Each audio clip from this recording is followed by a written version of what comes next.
वो एक बड़ा ही घना और सुंदर जंगल था। चारों ओर सन्नाटा फैला हुआ था। उसी जंगल में एक तालाब के किनारे एक बेहद सुंदर राजकुमारी खड़ी होकर आसपास की सुंदरता को निहार रही थी।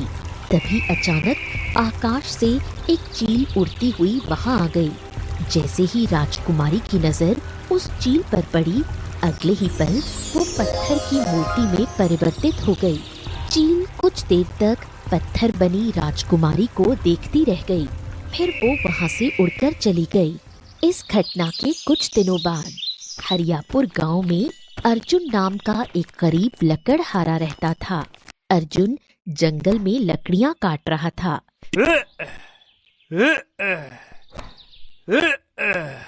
तभी वहां एक दूसरा लकड़हारा आया।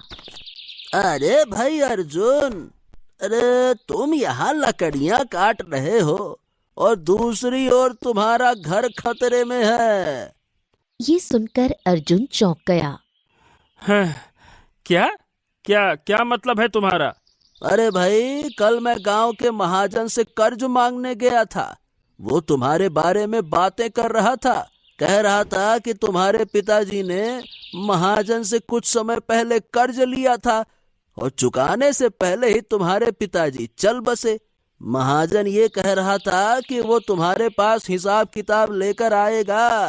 अगर तुम कर्ज चुका दोगे तो ठीक है, नहीं तो भैया वो तुम्हारा घर कब्जे में ले लेगा, छीन लेगा तुमसे। ये सुनकर अर्जुन और ज्यादा चौंक गया। अरे भाई, लेकिन मेरे पिताजी महाजन से कर्ज लेंगे ही क्यों? अरे तुम्हारी माँ की तबीयत काफी समय से खराब चल रही थी ना। उस समय तुम्हारे पिताजी बहुत परेशान थे और आर्थिक तंगी से जूझ रहे थे, तो हो सकता है कि तभी उन्होंने महाजन से कर्ज ले लिया होगा। और फिर तुम्हारी माँ के देहांत के कुछ दिन बाद ही तुम्हारे पिताजी भी चल बसे। देखो भैया, मामला समझ लेना। महाजन है वो, महाजन पाई पाई वसूल करता है। इतना कहकर दूसरा लकड़हारा वहां से चला गया। कुछ देर बाद अर्जुन अपने घर पहुंचा। घर पहुंचते ही महाजन का नौकर वहां आ गया। चलो चलो, भाई तुम्हें महाजन ने बुलाया है, चलो। अर्जुन ने लंबी और गहरी सांस ली। चलो ठीक है। कुछ देर बाद अर्जुन महाजन की हवेली में खड़ा था। महाजन ने अर्जुन की ओर देखा। हरि नारायण हरि नारायण। आओ आओ आओ अर्जुन, आओ आओ आओ। हाँ तो देखो भाई अर्जुन, तुम्हारे पिताजी ने तुम्हारी माँ के इलाज के लिए मुझसे अच्छा खासा कर्ज लिया था, लेकिन वो कर्ज चुकाने से पहले ही चल बसे। क्योंकि तुम उनके पुत्र हो बेटा, इसीलिए या तो तुम 10 दिन के अंदर मेरा कर्ज चुका दो, नहीं तो बेटा देखो ऐसा है, मैं तो पाई पाई वसूल करता हूँ। अब फिर तुम जिस घर में रहते हो वो मेरे हवाले कर देना, है ना? समझ गए? ये सुनकर अर्जुन चौंक गया। अरे क्या समझ गए?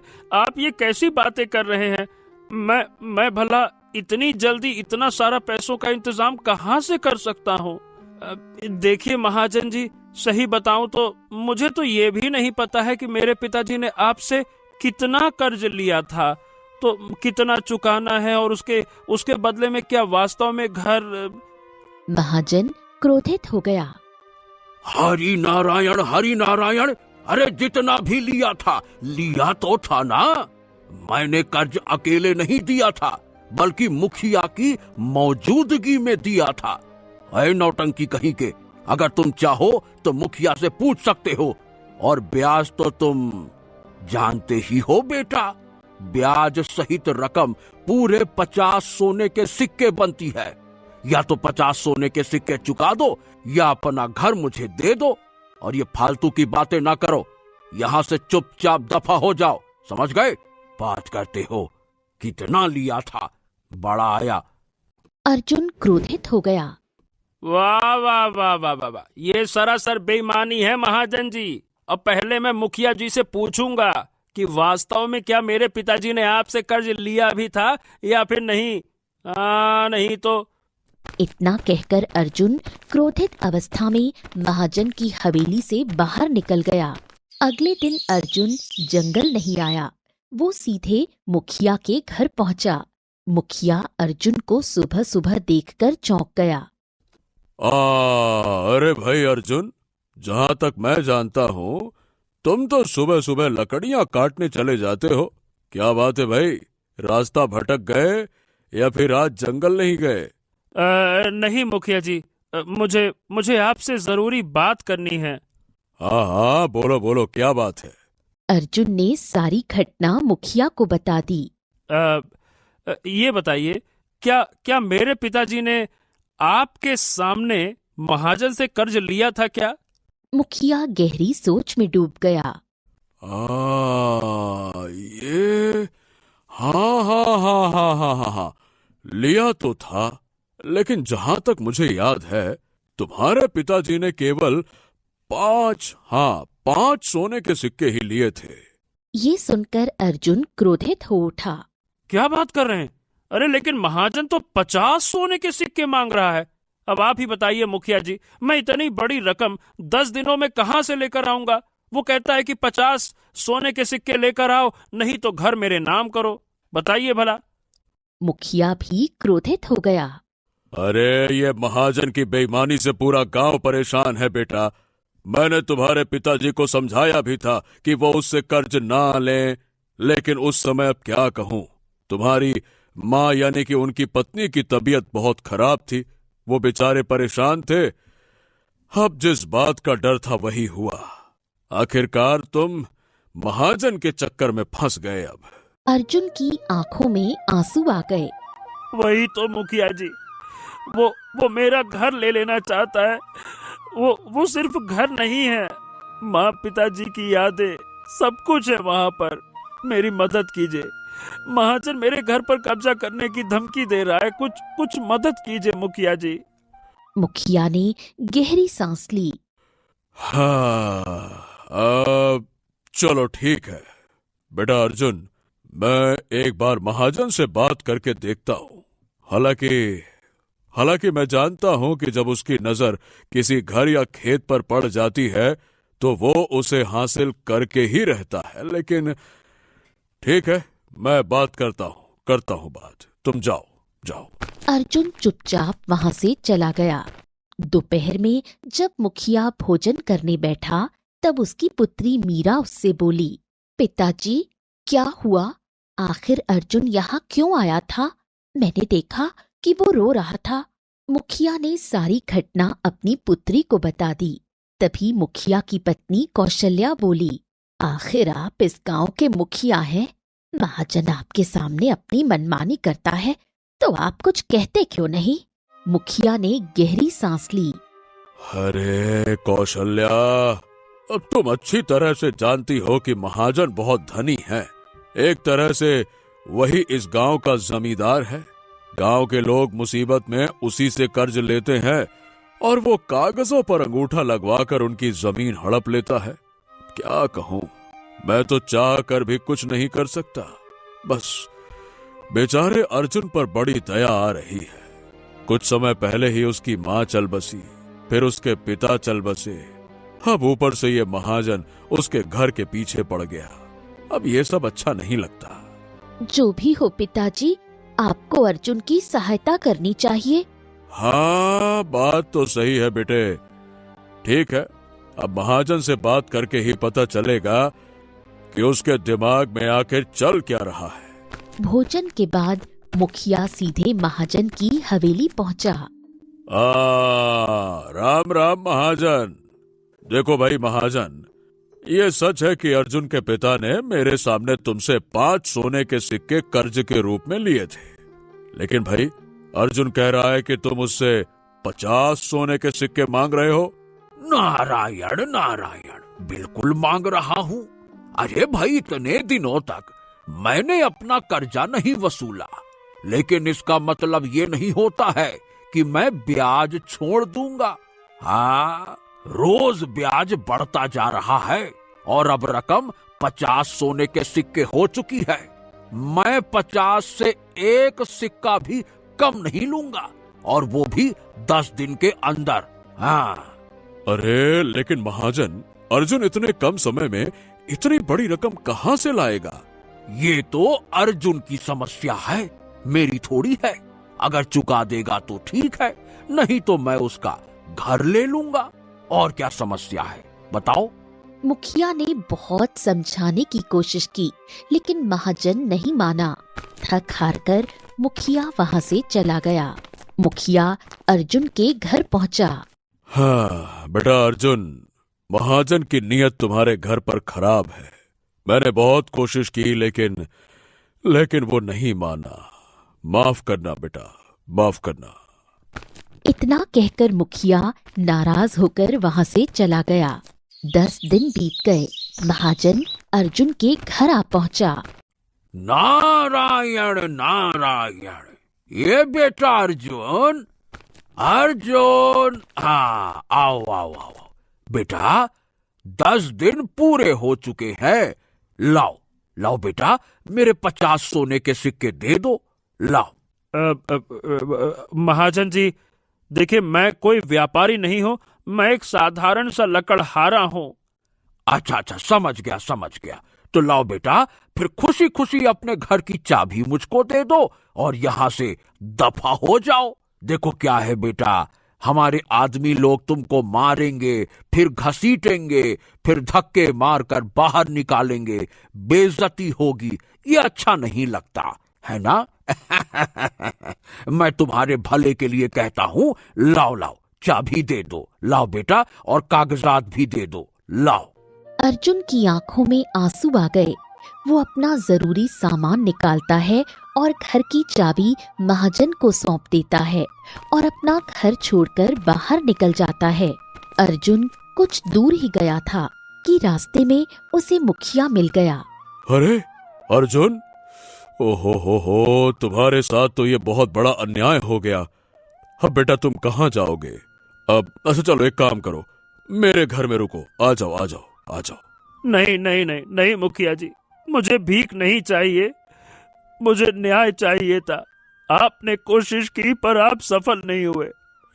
लेकिन याद रखना, जिस दिन मेरी तकदीर बदलेगी ना, मैं इस महाजन से बदला जरूर लूंगा।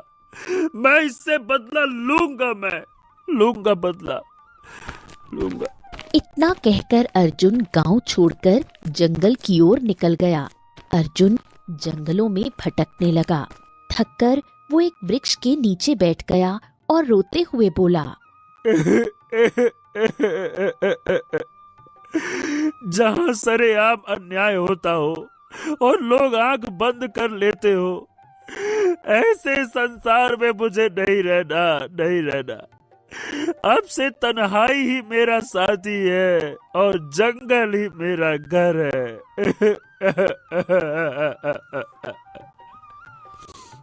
अर्जुन ने जंगल में एक झोपड़ी बनाई। वो जंगल के फल फूल खाकर जीवन गुजारने लगा। समय ऐसे ही बीतने लगा। एक दिन अर्जुन झोपड़ी लौटा।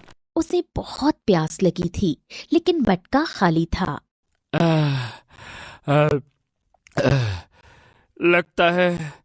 लगता है पानी भरना पड़ेगा। आज कोई दूसरा तालाब तलाशता हूँ। वैसे भी जंगल घूमने का मन है, इसी बहाने जंगल घूमना भी हो जाएगा। चलो। अर्जुन झोपड़ी से निकल पड़ा।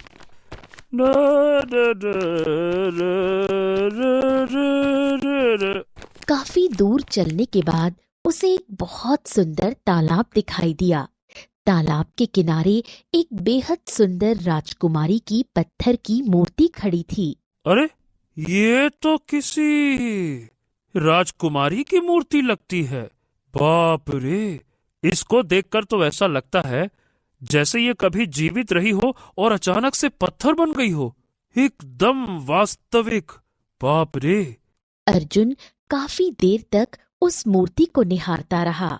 कुछ भी हो, लेकिन इतनी सुंदर स्त्री मैंने अपने जीवन में कभी नहीं देखी। हाँ, काश मेरा विवाह इसी से होता तो कितना अच्छा होता। तभी मूर्ति के भीतर से आवाज आई, तुम अपना सपना पूरा कर सकते हो। ये सुनकर अर्जुन बुरी तरह चौंक गया। हाँ, हे भगवान, हे भगवान, ये मूर्ति के अंदर से आवाज। जरूर जरूर ये कोई मायावी मूर्ति होगी। डरो मत, मैं तुम्हें कोई नुकसान नहीं पहुंचाऊंगी। न जाने कितने समय से मैं यहाँ अकेली खड़ी हूँ। तुम पहले मनुष्य हो जिसकी आवाज मैंने सुनी है। उस आवाज में कुछ ऐसा था कि अर्जुन सम्मोहित सा हो गया। अब आखिर कौन हो तुम? मैं सब कुछ बताऊंगी, लेकिन तुम्हें एक वचन देना होगा। कैसा वचन? क्या तुम रोज मुझसे बात करने आया करोगे? इससे मेरा अकेलापन दूर हो जाएगा। अर्जुन का डर अब बहुत कम हो चुका था। ठीक है, मैं भी अकेला रहता हूँ। मैं रोज आऊंगा। हम दोनों अपने मन की बातें करेंगे। बहुत अच्छा लगेगा। मूर्ति के भीतर से हंसने की आवाज आई। उस दिन अर्जुन ने देर तक बातें की और फिर तालाब से पानी लेकर लौट गया। उस दिन के बाद अर्जुन रोज तालाब के किनारे आने लगा। वो घंटों उस सुंदर राजकुमारी की पत्थर बनी मूर्ति से बातें करता रहता। सही कहा तुमने। ऐसा होता है, पता है, जब मेरे माता पिता थे ना, तब भी ऐसा होता था। बड़ी याद आती है। एक दिन अर्जुन ने मूर्ति से कहा, लेकिन पता है, मुझे तुमसे बातें करते हुए कई दिन हो चुके हैं, लेकिन तुमने कभी मुझे अपने बारे में कुछ बताया नहीं, जबकि मैं तुम्हें अपने बारे में सब कुछ बता चुका हूँ। मैं एक लकड़हारा था, महाजन ने बेईमानी करके मेरा घर छीन लिया और मैं जंगल में रहने के लिए मजबूर हो गया। तुम भी तो बताओ कुछ। कुछ देर तक वहाँ सन्नाटा छा गया। फिर मूर्ति के अंदर से आवाज आई, मैं केशव नगर राज्य की राजकुमारी सौम्या हूँ। मुझे एक जादूगरनी ने अपनी जादुई शक्ति से पत्थर की मूर्ति में बदल दिया। ये सुनकर अर्जुन चौंक गया। जादूगरनी? लेकिन मुझे यहाँ तो कोई जादूगर नहीं दिखाई दिया। वो जादूगरनी मनुष्य के भेष में नहीं रहती, वो चील के रूप में रहती है और मेरे आसपास ही मंडराती रहती है। अर्जुन ने मूर्ति को देखा और फिर आसपास नजर दौड़ाई। तभी उसकी नजर एक वृक्ष पर पड़ी, जहाँ एक चील बैठी थी, जिसकी आंखें विचित्र ढंग से चमक रही थीं। हाँ, मुझे चील दिखाई दे रही है। वो सामने उस वृक्ष पर बैठी है, वही ना? उससे सावधान रहना, वो जादूगरनी है। वो तुम्हें भी पत्थर में बदल सकती है। अर्जुन थोड़ा डर गया। अरे, तो क्या तुम हमेशा पत्थर में ही बदली रहोगी? मूर्ति के भीतर से आवाज आई, नहीं, इस जंगल में एक पहाड़ है। कहते हैं कि वो पहले ज्वालामुखी हुआ करता था, जो बहुत समय पहले फट चुका है। अब वो ठंडा हो गया है, लेकिन उसकी राख अब भी वहां मौजूद है। वो राख बहुत विचित्र मानी जाती है। अगर उस ज्वालामुखी की राख को मेरे ऊपर छिड़क दिया जाए तो मैं अपने असली रूप में लौट आऊंगी। लेकिन उस राख को पाना आसान नहीं है। वहां परियां रहती हैं और वो उसे किसी को ले जाने नहीं देती। अर्जुन गहरी सोच में डूब गया। अगर उस ज्वालामुखी की राख से तुम श्राप मुक्त हो सकती हो, तो विश्वास करो, मैं वहां जाऊंगा और किसी भी कीमत पर वो राख लेकर आऊंगा। हाँ, सावधान रहना अर्जुन। वो जादूगरनी चील के रूप में तुम्हें भटकाने की कोशिश करेगी, तुम्हारा रास्ता रोकेगी, लेकिन उसकी बातों में मत आना। अरे चिंता मत करो, अब मेरे साथ बुरा होने के लिए कुछ नहीं बचा है। मैं राख लेकर आऊंगा। हाँ। इतना कहकर अर्जुन घने जंगल की ओर निकल पड़ा। बहुत देर तक पैदल चलने के बाद अर्जुन को दूर एक ऊंची पहाड़ी दिखाई दी। वो पहाड़ कभी ज्वालामुखी हुआ करता था, अब वो ठंडा हो चुका था। उसकी ढलानों पर काली भूरी राख जमी हुई थी, जो हवा के साथ उड़ती तो चमकती सी प्रतीत होती थी। आसपास एक अजीब सी शांति और पवित्रता फैली हुई थी। अर्जुन ने अपने कदम आगे बढ़ाए और पहाड़ पर चढ़ने लगा। जैसे ही वो ज्वालामुखी के शीर्ष के पास पहुंचा, अचानक रंग बिरंगी किरणों के बीच एक परी प्रकट हो गई। मनुष्य, तू यहाँ क्यों आया है? मुझे ज्वालामुखी की राख चाहिए। परी ने उसे ध्यान से देखा। ये राख हमारी है। हम किसी भी साधारण मनुष्य को इसे आसानी से नहीं ले जाने देते। अगर तुझे ये राख ले जानी है तो तुझे मेरी एक पहेली का उत्तर देना होगा। ये पहेली तय करेगी कि तू सच्चा मनुष्य है या झूठा, क्योंकि जो मनुष्य लालच से भरा होता है वो कभी सही उत्तर नहीं दे सकता। अर्जुन गहरी सोच में डूब गया। हाँ तो ठीक है, पूछो, अपनी पहेली पूछो। ऐसी कौन सी चीज है जो जितनी बांटी जाए उतनी ही बढ़ती जाती है, लेकिन अगर उसे रोक लिया जाए तो वो खत्म हो जाती है? अर्जुन कुछ पल सोचता रहा। वो तो जो बढ़ता जाए और हाँ हाँ हाँ हाँ, वो ज्ञान है। ज्ञान बांटने से बढ़ता है और उसे रोका जाए तो वो नष्ट हो जाता है। हाँ, ज्ञान। ये सुनकर परी मुस्कुराई। इसका मतलब तो इस ज्वालामुखी की राख को किसी नेक कार्य के लिए ले जाना चाहता है। तू इसे ले जा सकता है। अर्जुन ने श्रद्धा से ज्वालामुखी की राख उठाई। वो वापस लौटने के लिए जैसे ही पहाड़ के नीचे उतरने लगा, अचानक वही चील उड़ती हुई उसके सामने आकर बैठ गई। अर्जुन जैसे ही आगे बढ़ा, अचानक उस चील को देखकर चौंक गया। उस ज्वालामुखी की राख को उस पत्थर की मूर्ति पर मत फेंकना। ऐसा करने से वो अपने असली रूप में आ जाएगी और फिर इस संसार में तबाही मच जाएगी। ये सुनकर अर्जुन चौंक गया। ओ, बकवास मत कर। मैं जानता हूँ कि तू जादूगरनी है। मुझे राजकुमारी सौम्या ने सब कुछ बता दिया है और तूने ही उसे पत्थर में बदला है ना? है ना? चील अर्जुन की ओर देखने लगी। देखो, ये जो कोई भी है तुमसे झूठ बोल रही है, तुम्हारा इस्तेमाल कर रही है। ऐसी गलती मत करना। अर्जुन ने चील को गहरी नजर से देखा। अच्छा, और मैं तेरी बात पर विश्वास क्यों करूं? देखो, मेरी बात सुनो। मैं जादूगरनी नहीं हूँ। तो फिर तुम हो कौन? हैं? ये मैं चाहकर भी नहीं बता सकती, लेकिन मैं जादूगरनी नहीं हूँ। अर्जुन का स्वर कठोर हो गया। ऐसा है?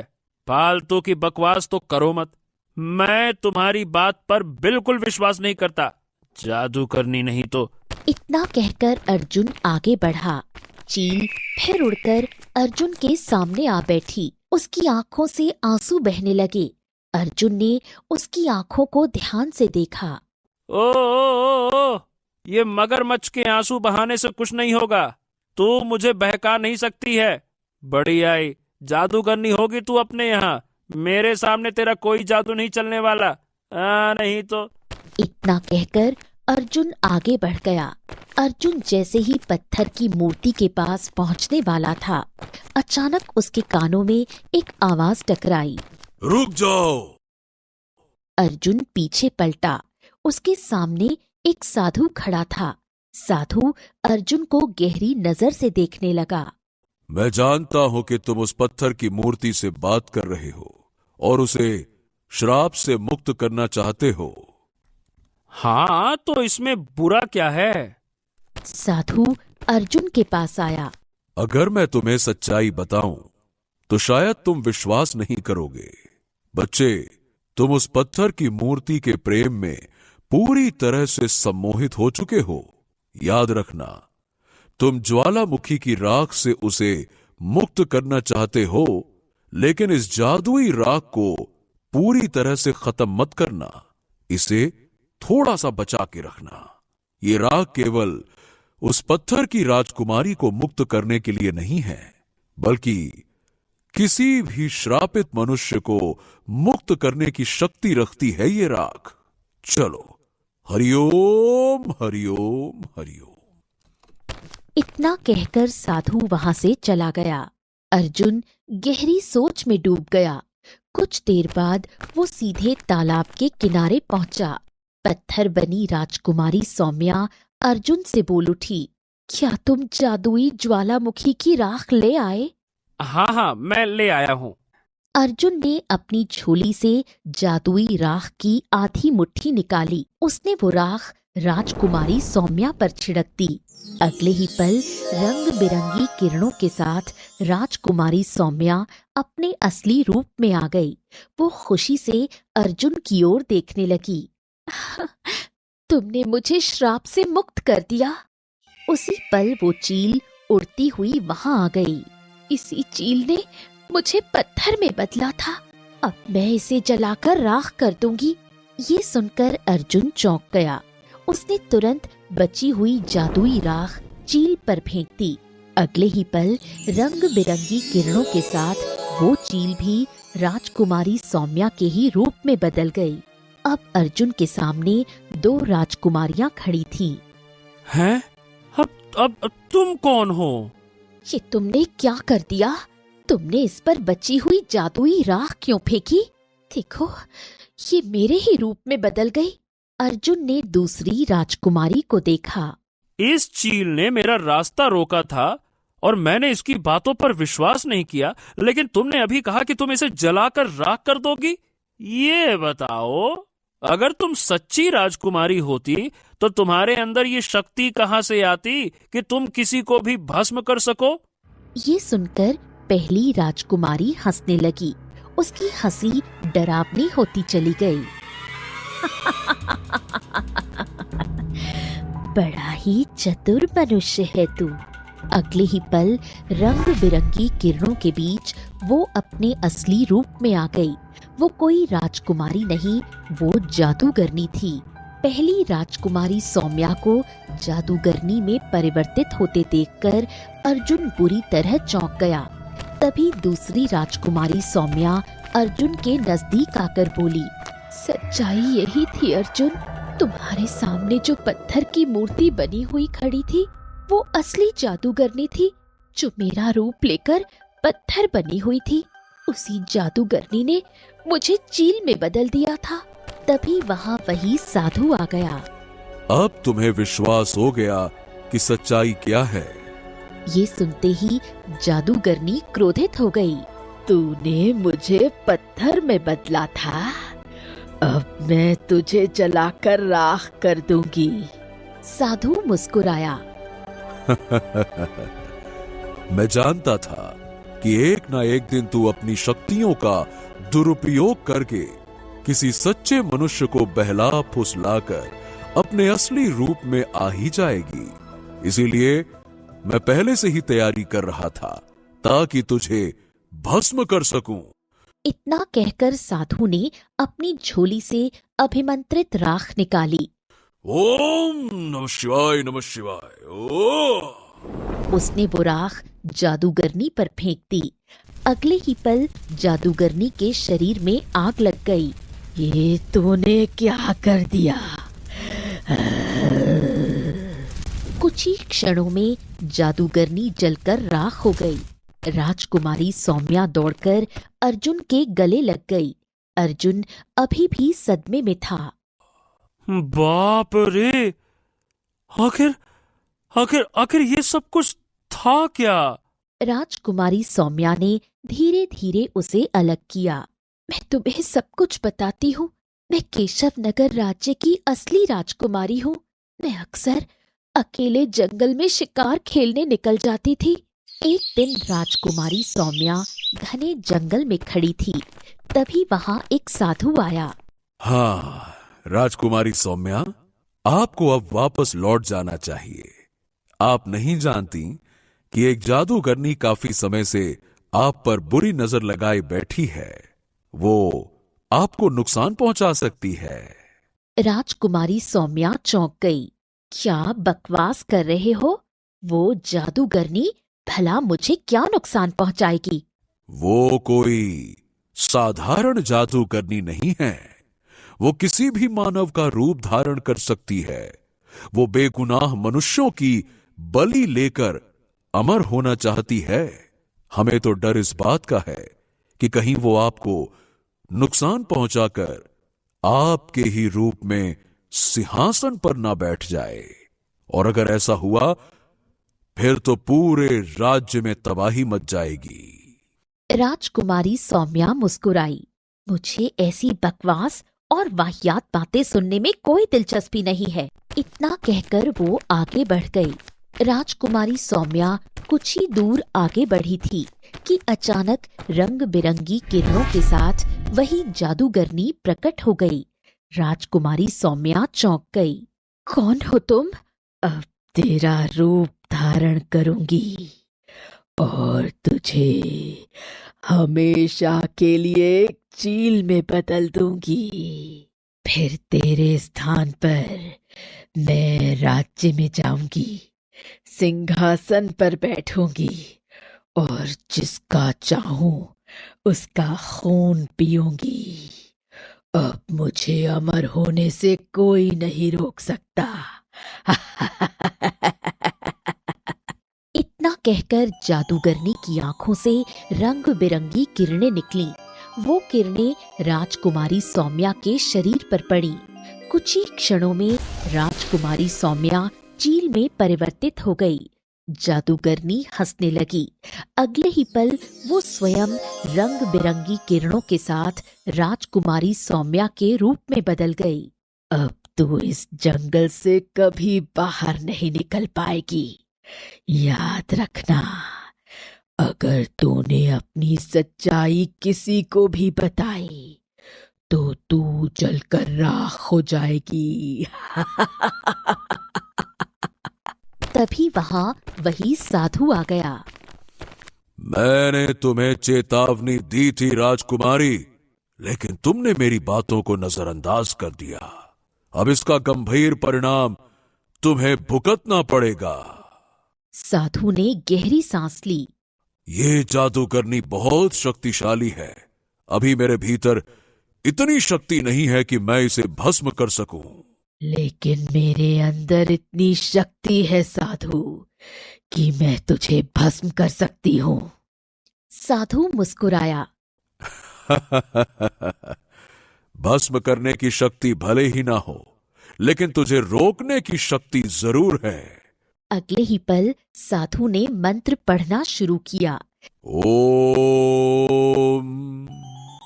देखते ही देखते वो जादूगरनी जो राजकुमारी सौम्या के रूप में थी पत्थर में बदलने लगी। ये मुझे क्या हो रहा है? हाँ, तू पत्थर में बदल रही है। अब तू चाह कर भी कुछ नहीं कर सकती।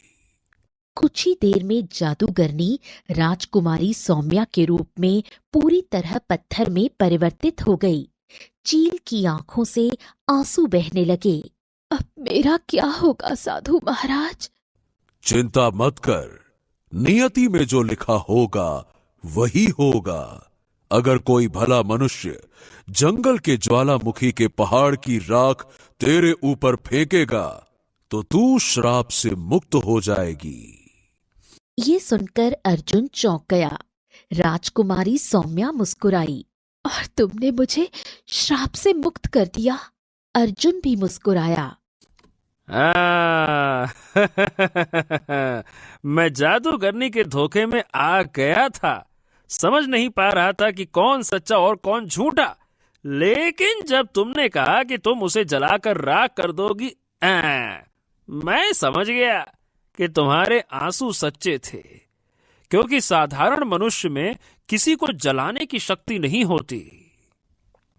राजकुमारी सौम्या अर्जुन का हाथ पकड़कर उसे अपने महल ले गई। महल में राजा विक्रम अपनी पुत्री को सुरक्षित देखकर खुश हो गया। राजकुमारी सौम्या ने अपने पिता को सारी घटना बताई।